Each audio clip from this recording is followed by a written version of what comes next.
All right, everybody, we are live. Excuse me. Sorry. Where's that mute button? All right, we are live with the Combatcast. And it's me and Chevarooney. And we're going to talk a little bit of UFC 279, this week's Fight Night, a little bit of boxing. But before we do anything, here's a video. Are you a fan of pro wrestling, comedy, and combat sports? Then we have the podcast for you because we cover that and much, much more. Do you like to debate with your friends? Do we have the perfect segment for you? It's the 531, where we take any given subject, break it down to a top 5. From there, we debate it down to 3, and then into that number 1 spot. If you want to get a hold of us, find us on our social medias. Search Working Fans Podcast on any major social media platform. And if you want to find the podcast, search for us on any major podcast platform, as well as YouTube. Working Fans Podcast. We put in the work so you don't have to.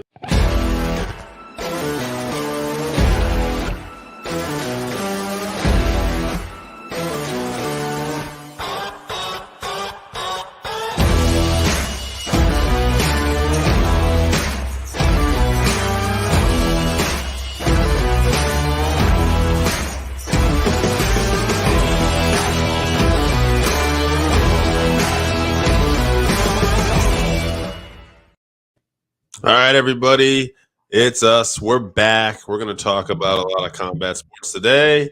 Chevy, how we doing? Why don't you tell people what we got coming up?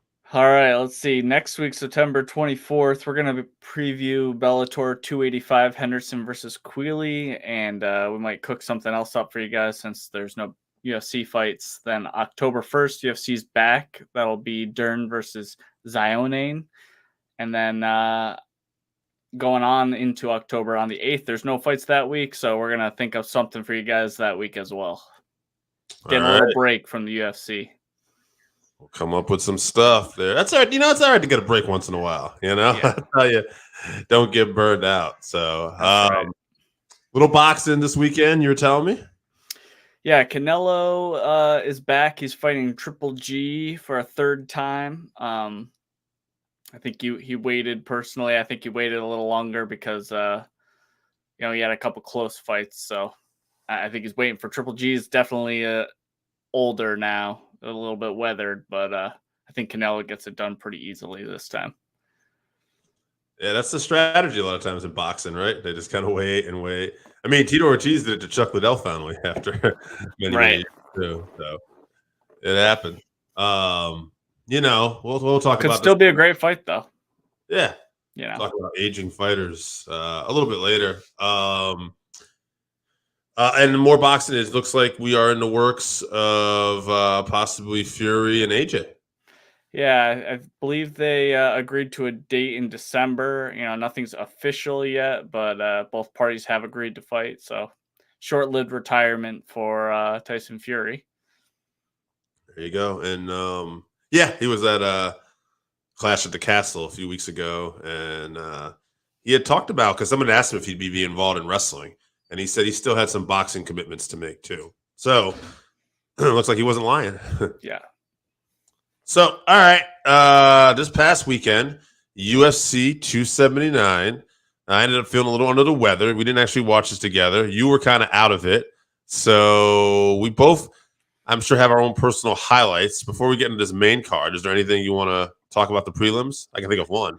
Yeah, the fun guy, Chris Barnett, Beast Boy, he was getting his ass whooped by Jake Collier, and he came back, finished him with ground and pound, and then, big fat guy dancing and doing front flips and shit is always fun.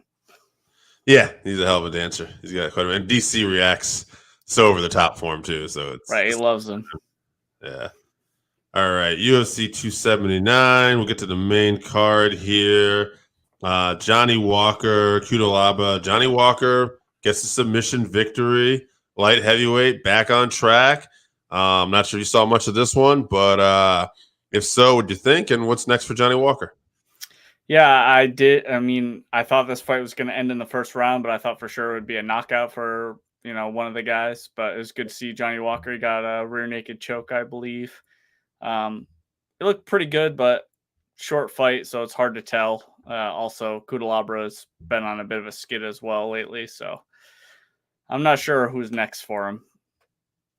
Yeah, I mean, he's working his way up. I mean, he is putting that improvement in. I'd like to see him maybe only because he's coming off a loss and he has such a big win streak. Maybe Paul Craig. That's a tough matchup, but he is fast and explosive. So I mean, he would have the advantage on the feet for sure. He would, and I think it's interesting because he starts off fast, so he could take out Paul Craig, but you also play into Paul Craig's plan where he wants to get you on the ground there. But as we see, this guy's got an improving ground game, so it's an interesting fight. I think if they decide to do that. I did notice that he celebrated with the worm again, which is where his downturn started. So maybe he is, a little nervous about that. Right. So good for Johnny Walker, though. Good to see him. He's an exciting fighter, so it's good to see him get back on the winning track. Next fight, catch weight. Irene Aldana got the win over Macy Chiasson with a liver kick, which sounds pretty normal to the body, but no, she got it with a liver kick to the body while she was on the ground. I thought it was a unique finish. Yeah, I don't think I've ever seen that before. So, and up kick to the liver and just shut Macy off, and she went to the ground. Yeah, nice work by Aldana. Have to wonder if she could be waiting in the wings for a bantamweight title shot sometime, maybe after the rematch of Pena and Nunes ever take place. Yeah, the division's pretty open. Just waiting for someone to make a case. So. She's up there for sure in contention. All right, Daniel Rodriguez versus the Leech, Li Jing. Thought the Leech did enough to get this victory here. Turns out the judges didn't see it that way. Rodriguez gets the victory. I don't know. They were both very respectful for each other, but I don't know what this really does for either one of them, considering it was at a catch weight and. I don't think this was overly an impressive performance against a relatively smaller opponent for Rodriguez. I think Rodriguez is skilled. I just don't think this was one of his better outings necessarily. Yeah, this is one of the fights I missed, unfortunately. Working fans. I was working, hurt my back, so I'm on some meds, and they put me to sleep during that fight, so I was in and out. But yeah, I did hear that it was a controversial fight. I know that I saw the Leech on Ariel's show wearing a robbed t-shirt. So we know how he thinks. Maybe they can run it back. I don't know if the UFC is interested in that, though. Spinal, my man. We got Khamzat Chimaev and Kevin Holland. All right, so not a lot has been made about the fact that Holland, was holding his hand out to touch gloves. Chimaev basically ran through that. It's not illegal, but I do think it did affect the fight, and it would have been interesting to see what – I'm not saying – it's just the way Chimaev ran out there. It would have been easy if he had got himself gassed out. But that being said, Holland, you're going back and forth with this guy at a press conference, and, you basically – you wanted this. Maybe you shouldn't have even threw the hand up there anyway. So it doesn't seem like a good idea.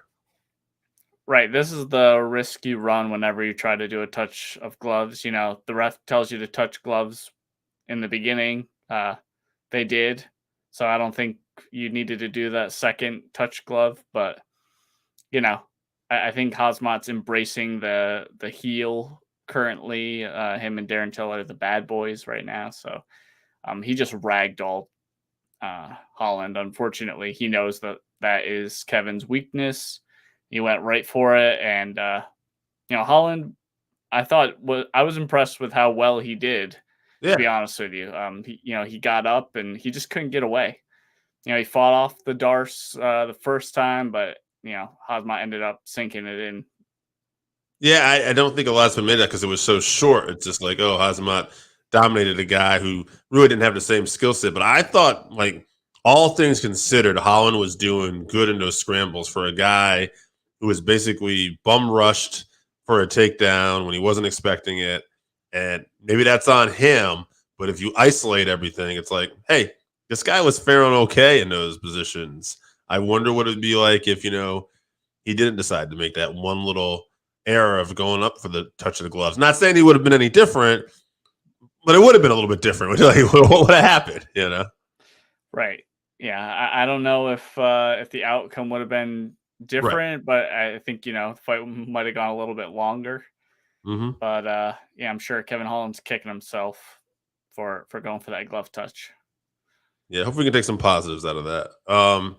Nate Diaz versus Tony Ferguson. So I thought this was a fight. This is a fight where both guys looked to be aging a little bit to me. It was a fun fight stylistically. I thought people were talking about them being tired, like they needed a break at one point. I think they were kind of doing a little homage to the old Nick Diaz thing where he was laying down Anderson Silva. And I think Tony started it to Nate, and I think Nate would do it back, because Tony was moving around. I was surprised, not totally shocked that Nate won, but I was surprised he tapped out Tony, like just because who Tony is on the ground and everything. That surprised me. Happy for Nate. Glad he got a W on his way out. Sorry for Tony because I really like Tony. I like to see him get, back in there. I'm kind of liking your plan. I don't know if it's going to work, but I love to see Nate fight Jake Paul and beat him and, get all this money from boxing, and maybe Silva will beat him to the punch, but maybe Nate will box Silva too down the road. And maybe Nate will enter the PFL and win $1 million. And then I don't know. I'm happy for this guy and what he's doing. I think people are kidding themselves if they think he's going to come back and be a UFC champion at this point. It's just not probably going to happen. But at the end of the day, one of the greats. Yeah, it was great to see two legends fight instead of, a mauling by Hazmat. That's great for Nate to go out on a win because, he deserves that. And this is a sport where, most of the time these fighters aren't allowed to go out on a win like that. It's a disappointing way to leave the UFC usually. But as far as the fight, honestly, I thought it sucked. And it was entertaining kind of, but also I guess maybe as managing expectations. Both guys looked really old and really slow and sloppy. Now, I don't think either one of them could be anyone in the top 15 at welterweight for sure. That was Tony's first time at welterweight, so I tend to give him a little bit more of a break. But, he looked bad too. He was diving in with punches, and by the time he went through his combination, he had his back to Nate. Nate just angled off him, and Tony was giving up his back.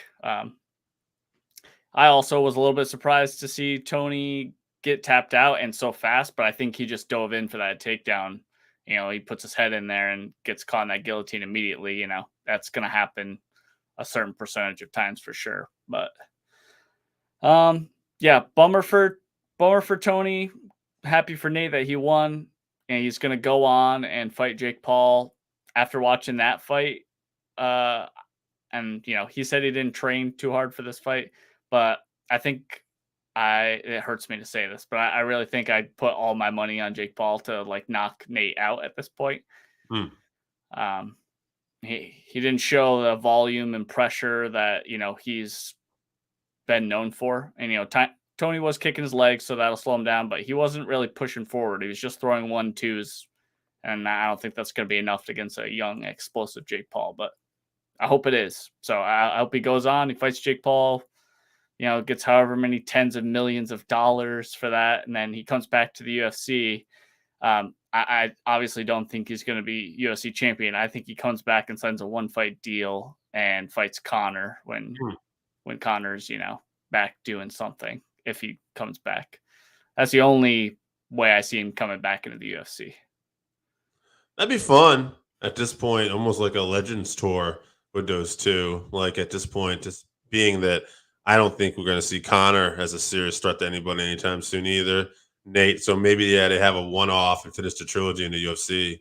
I think that would be pretty interesting. I think Nate did. It makes a lot of sense when he said they were preparing for that takedown. So when Tony did that, it was right up what they were expecting. Because obviously, with going with Hazmat, they had to know that was their big chance, right?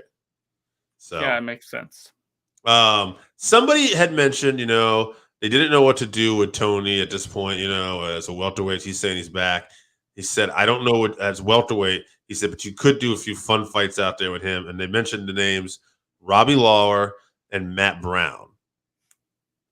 I think both guys punished Tony badly, personally, with their striking, I just think Tony's lost what makes Tony. He's still creative and stuff in there, but he gets tired quicker for sure. That cardio doesn't seem to be there. He looks slower. And, this could just be because it was his first fight at 170 and needs to get adjusted, but he's like 38 years old or something like that. A lot of miles, a lot of punishment as of late for sure.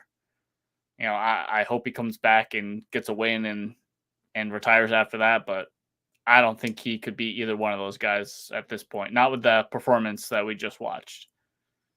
No. Yeah, I mean, you're probably right. I don't favor him in any of those matchups. Like, I just don't think welterweight's a really good weight class for him.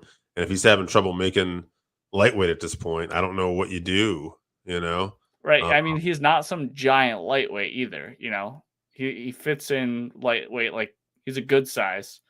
But I feel like he's kind of small for welterweight. Because Nate looked a lot bigger than him.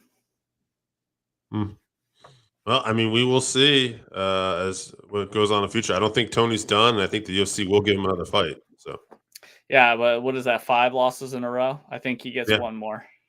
Oh yeah, they don't want another BJ Penn scenario going on, No, I would agree with that. And maybe that will happen. Maybe, I mean, he's going to take a fight at welterweight, and maybe if he is, I wouldn't be surprised if it is going to be somebody like a Law or a Matt Brown. Yeah. I guess I'd rather be Matt Brown a little bit, just because Matt's a little older too, and stylistically, they're I think a better matchup because Lawler has all that power, and I think he just hurts Tony. But either way, I favor both Matt and Robbie in those fights. We got a fight night this weekend. Yadong and Sandhagen. Any fights on the prelims you want to point out? Yeah, so I don't know. I looked at the UFC website and it showed a different bout order than Sherdog, which I look at for records and such. So they showed a different bout order. So I'm not really sure if Aspen Ladd and Sarah McMahon are fighting on the prelims or if they're on the main card. But let's say they're on the most trusted news source has them at the prelims. Okay, so let's say they're on the prelims. That's a fight to keep an eye out for. Aspen has had a bit of a rough patch since the last few fights. Some weight issues, some decision losses, but she is still a very good prospect. Sarah McMahon, super vet and very good wrestling. I'm going to say she probably controls the fight with her wrestling, and Aspen gets another loss, unfortunately, but that's one to keep an eye out for. And then also I believe the feature bout on the prelims, Anthony Hernandez versus Marc-Andre Barrio. That's a great matchup between two exciting, tough guys. All right. Keep an eye out for those folks. We're going to kick off the main card, though, with Tanner Boser versus Rodrigo Nascimento. Rodrigo is, 8-1-1. I think his name is Rodrigo Nascimento Ferreira. Oh, man. I think he has 3 names. Ferreira. Rodrigo. Okay, let's go with Rodrigo. He is 8-1-1, 2 KO, 6 subs. And Tanner Boser's 28-1, 11 KOs, 2 subs, 7 decisions. Who you got? Ferreira is a grappler, but he puts himself into dangerous striking positions sometimes. And I think that's bad news for him against Tanner. Tanner has all that experience, all those knockouts. I think he's going to clip him. I think they feel each other out maybe the first round, and Tanner gets KO in the second round. That's what I'm going to go with. I like Tanner. I've seen Tanner a few times. I don't know much about his opponent here, so I was kind of leaning towards Tanner. So, why not? Tanner TKO round 2. I'll agree with you on that one. Then we got Bill Agelo. Bill Agelo. All right, he's 10-6, 4 KOs, 6 subs, 6 decisions against Andre Touchy Fili, 21 wins, 9 losses, 1 draw, 9 KOs, 3 subs, 9 decisions. Fili, the veteran here. A lot of good fights. I say he gets this done. Probably by decision, though. So Fili's hit a bit of a rough patch in his career for sure. He's fought a lot of tough guys and done well, but I think he has a lot of miles on him at this point. A lot of tough fights. Bill Agelo's 3-2 in the UFC, but he's looked very good recently. I think he's going to push the pace against Fili, wear him out a little bit, and if he can avoid Fili's counter punches, he'll get a decision win. So I'm going to go with Bill Agelo by decision. Okay, by the way, talking about nicknames, Andre, Touchy, Fili. So I was looking to get potential some interviews for this upcoming Combatcast. Well, I'll just let the cat out of the bag here. Don't know if we will, but there was a guy I messaged. Don't know if he'll see this, so there's nothing against him. But I loved his nickname. All right, I'm reading his nickname, and his nickname is About To. And I'm like, what the fuck? Now I didn't. You got to understand this guy's real name. I didn't tell you that yet, but I'm reading it. And I'm like, About To, and then I read his name, Jordan About To Winsky.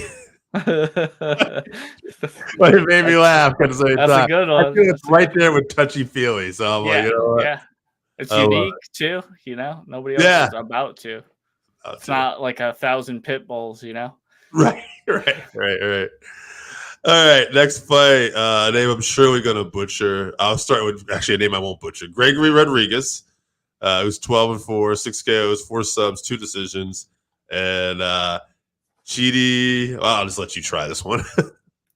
Njokuani. I like it. Very good. Who's 22, 7-1, 14 KOs, 1 sub, 7 decisions, and done a little bit of kickboxing too, I believe. What do you got?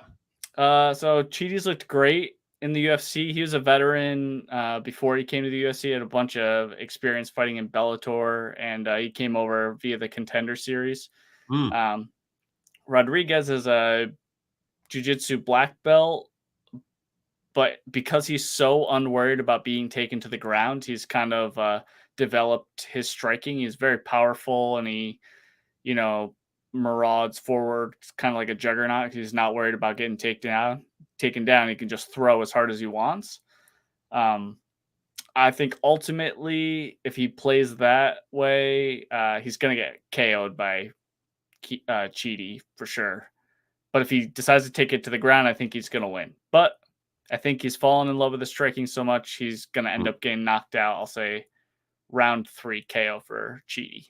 All right. I'll go with you on that one since I don't know terribly a lot about Mr. Rodrigues. Chidi, I've seen him fight before, even though I can't say his name. So, and I was thinking too, he would definitely have the upper hand in striking, just from what I've seen of this guy. So I'll agree with you on that one. It looks like I missed a fight this week too. There is an Alan Amadavsky. Yeah. Joseph Pfeiffer. I didn't have a chance. Did you get to do some research on these guys? Who do you got here? Yeah. So Joe Pfeiffer's first 2 UFC fights were KO wins. Nice. And Allen is 0-3 since coming over from Bellator. So I'm going to say, I'm going to go with Joe Pfeiffer. I think he clips him early and gets it done. TKO round 1. All right. I'm going to agree with you on that one too. Let's see if we can disagree a little bit. Corey Sandhagen and Song Yadong. Yadong, he is 19, 6-1, 8 KOs, 3 subs, 8 decisions. Performance of the night 4 times. He's currently on a 3-fight win streak. Sandhagen is 14-4, 6 KOs, 3 subs, 5 decisions. He's currently on a 2-fight losing streak, but those guys he lost to were Peter Milan and TJ Dillashaw. And that TJ fight was close. TJ fight was super close, split decision. And he's had fight of the night twice, performance of the night twice. I'm going to go Sandhagen. I know you're going to agree with that actually too. But I'll say it's a decision because I think Yadong has just shown he's so durable and tough, and he continues to improve that I think this will go the whole 5 rounds and maybe even be fight of the night. Yeah, so Song has flown under the radar a bit in the UFC. He's getting better with every fight. He's very fast and explosive, but Corey's only lost to the top guys. Song just is not fighting the same caliber of opponent. Right. So although he's getting wins, it's not against those top level guys. He does have a win over Marlon Vera, but he destroyed Moraes. But he has a win over Vera as well. But that was a while ago. I feel like Marlon has really, blossomed since then. So it's toughest fight yet for Song because Corey's great everywhere. He's tall, he's rangy, he's creative both on the ground and on his feet. And he has a good chin. So I think we're going to end up seeing Corey just waiting and timing Song Yadong's blitz because that's how he attacks. He sits back and then he'll lunge in with a big combination. I think Corey, sits back for a couple rounds, times those blitzes, and then he catches him with a flying knee or spinning elbow or something after it gets his timing down. I'll say TKO round 3 for Corey. Okay, there you go. TKO round 3. I got decision. Those are your picks. We'll see what happens. By the way, my boy Pete told me we did not do as well this past week, or at least I didn't do as well. But I would like to point out the last 3 fights totally changed. So yeah. But that's all right. Pete doesn't have the best history of picking fights either. I'm thinking about trying to get him on the show. A little segment called Pete's Picks. We'll see how that goes. Let's do it, Pete. Let's do it, Pete. You getting called out, little bitch. All right. All right. What do we got coming up? Okay, so next week we're going to be previewing Bellator 285, Henderson versus Queally. Dave let the cat out of the bag. We're looking to possibly try to get an interview for you guys. We'll see.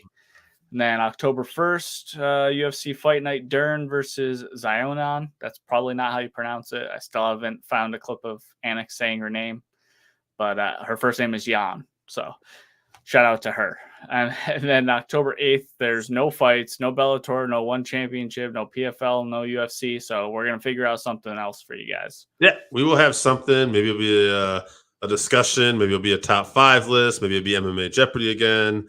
But between these next 2, these UFC free weeks, we will have something for you. We're trying to get an interview. I'll tell you, we've got interviews of wrestlers and even the comedy cast. But MMA has definitely been the toughest nut to crack as far as getting interviews go. And I don't know, maybe it's the way I've been approaching people. Like I've been approaching them we do an MMA/pro wrestling podcast. And maybe the MMA guys is like, nah, man, we don't do that fake shit. It's possible. It's possible. Yeah, it is what it is. It took us a long time to get like female wrestlers or female comics to do the podcast too, because I think they just assume you're a creep a lot of times when you slide in the DMs and it's like, no, I just want an interview. I don't give a fuck. Yeah, it's tough. It's tough. So we're working on it. All right, guys. Thanks for tuning in to Combatcast. Randy Oscar says, by the way, Chevy, hopes you feel better. Thank you, Randy. Appreciate it. Yeah, and we will be back next week with something for you. Stay tuned.